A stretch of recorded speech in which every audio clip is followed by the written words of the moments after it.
So you're looking for your next challenge. You've done the marathon. You're like, what's up? What can I do? What's a harder marathon? I picked something flat and fast to go for the first one. I got it done. I finished. What can I do next? Well, today I want to talk about the hardest marathon that you're not allowed to do.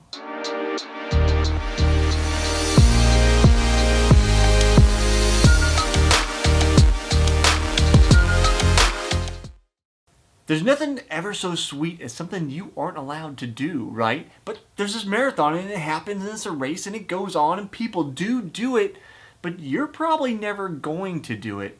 And what are we talking about? We're talking about Barkley. I'm Jesse Funk. This is a show I call Runner's High where we talk about everything running, including today's topic, the Barkley Marathon. What is it? Why aren't you allowed to do it? And can you try to get in?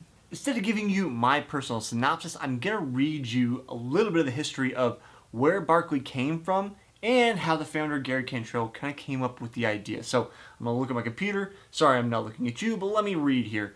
In 1977, James Earl Ray, who assassinated Martin Luther King Jr., escaped from Brushy Mountain State Penitentiary in the town of Petros in Morgan County, Tennessee. A massive manhunt took place over more than 2 days, but Ray only made it roughly 8 miles through the hills and backwoods surrounding the prison before being caught.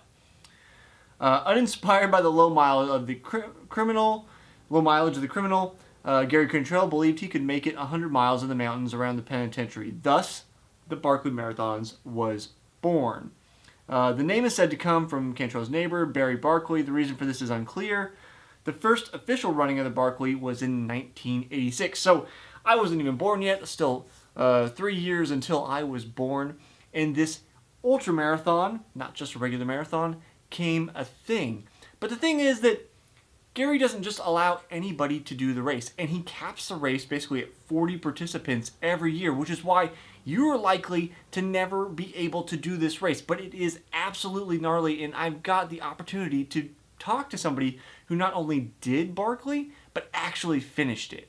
Part of the difficulty of Barkley is that there basically is a very basic race map, but there's no markings, and there's no GPS allowed. So not only do you have to complete this race, which is supposed to be 100 miles, but ends up ranging up to 140 miles, depending on Gary's whims that particular year, you have to be able to navigate, and navigate when you're ridiculously fatigued. And who's keeping track of all of these laps? Well, the thing is that Gary apparently places books out on the course, and you need to tear out the page on that particular book, and that's how he know that you've done that lap. So if you haven't found the book, you're not in the right place. You haven't torn out the page that it belongs to you. So if you're bib number 23, you need to tear out page number 23. If you don't have all your pages, you didn't complete the race, you didn't complete the thing. So, you know, in the last, almost 40 years now that this race has been run, only 15 people have ever completed this race. It is considered one of, if not the most difficult ultramarathon, because it is a test of endurance, but it's also a test of, like I said, almost mountaineering skills, almost keeping track of where you are. If you have the opportunity to do this race and the ability, sign up. It's definitely going to be an experience, and I think it's actually pretty warming and welcoming, but the sign-up process isn't like a normal race either. As I understand it, because I'm not in the know, the sign-up process is kind of secret, and there's almost no registration fee. Supposedly something like $1.60 is all it takes to enter, and then some kind of sacrificial item, which Gary decides that particular year. That's all to say, if you don't know how to get in, then you're not going to get in. Maybe it's like Fight Club. We don't talk about Fight Club, except everybody seems to know about Barkley, and not everybody knows about a Fight Club, which is good. Don't join Fight Clubs.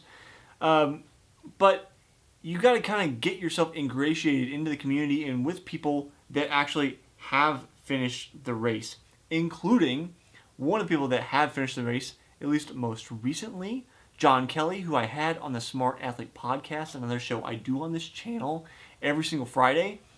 I'm going to link to my conversation with John so we can talk a little bit more about Barkley at the end of this video, so you're going to want to check that out. So the question for me becomes, should you even try to enter Barkley? If you can't get in, and it's going to be almost nearly impossible to finish, is it worth trying to figure out how to get into this thing? And I think the answer is yes, with the caveat that you have to be looking for what is, in my opinion, the most ridiculous race for purists only. It is run by a man who has whims and ideas about what running should be and what a race should look like. And if you're fine subjecting yourself to the whims of somebody else or somebody like that, or you seem to agree with Gary, then go for it. Do it. It's not my bag. I'm not an ultra runner. It's not really my thing. But John, who's actually completed the race, can tell you more about it. So you're going to want to check out that conversation I had with John coming up on the screen here shortly. There's also a documentary about the Barkley it used to be on Netflix. I don't know what streaming services it's going to be on depending on when you watch this. It has an interview with John in that documentary. So check out my conversation with John, and while you're doing that, leave a comment down below. I'd love to know what big adventure race, what is something exclusive I haven't heard of, other people haven't heard of, that's on your kind of running bucket list to do. Leave that in the comments below. Then check out that conversation I had with John to learn more about Barkley and what he's up to nowadays. I'll see you next time on the next episode of Runner's High.